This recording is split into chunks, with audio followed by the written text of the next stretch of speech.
Viewers, এখানে যে আমি খিরসা তৈরি করেছি, কত সুন্দর খিরসা হয়েছে।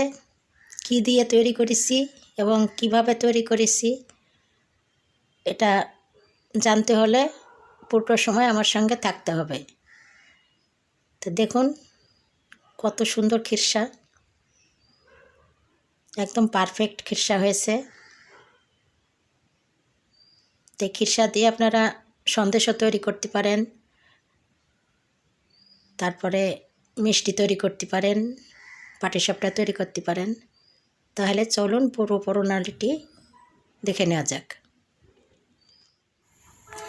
আসসালামু আলাইকুম ভিউয়ার্স, এই তো আমি এই যে খিরসা তৈরি করছি কি দিয়ে, ঘি বানিয়েছি। ঘি বানানোর পরে যে মাখনটা তুলে নেওয়ার পরে যে অবশিষ্ট অংশটুকু ছিল সেখানটায় যে আমি জাল করে নিচ্ছি। একটু চিনি দিয়েছি, একটা এলাচ দিয়েছি, আর 1 টেবিল চামচ সুজি দিয়েছি।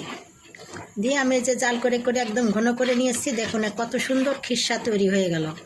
এই দিয়ে আমি এখন পাটিসাপটা তৈরি করব। তাহলে দুধ থেকে মাখন তৈরি করলাম, মাখন থেকে ঘি তৈরি করলাম, আর এই যে খিরসা তৈরি করলাম।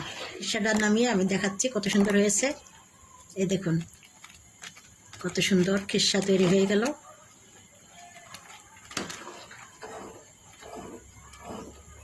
আমি আর একটু জাল করে ঘন করে নেব,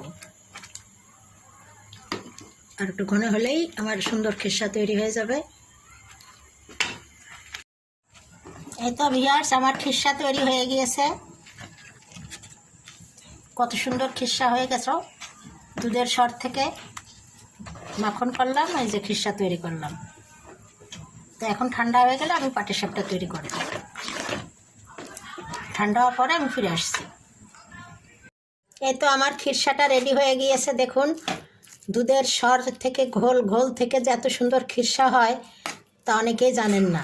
তো এইভাবে আপনারা খিরসা তৈরি করে পিঠা তৈরি করতে পারবেন, খেতে পারবেন, সন্দেশ তৈরি করতে পারবেন। তা আমি এই যে সার্ভ করছি করে,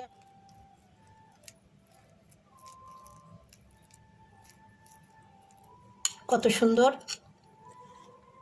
কেউ বুঝতেই পারবে না যে এটা কিসের খিরসা। এই তো ভিউয়ার্স, আমি দুধের সর উঠিয়ে ঘি করেছি, আর ঘিয়ের যে অবশিষ্ট ঘোল সেই ঘোল জাল করে এই যে আমি খিরসা তৈরি করেছি।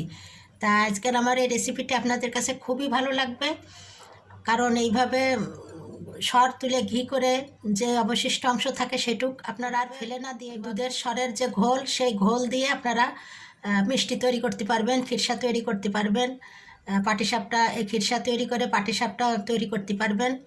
তা কাজেই কোনো কিছুই ফেলানো যায় না, সব কিছুকেই একটু বুদ্ধি করে খাটিয়ে নিলে অনেক কিছুই করা যায়।